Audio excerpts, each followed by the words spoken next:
tulo ka road section sa Jose Bad Santos ang natabunan sa landslide o Pipila ka barangay isolated sumala sa OCD 11.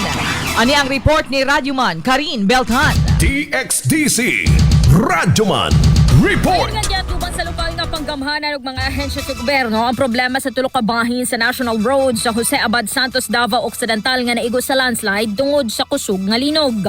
Sa pagighinabi sa DXDC Arnament Davao kung Office of Civil Defense Regional Director Ednar Dayanghirang, gibutyag niini nga subay sa ilang gilusan nga aerial inspection ug assessment. Nahimo halos isolated ang Pipila ka coastal barangay sa maong lungsod.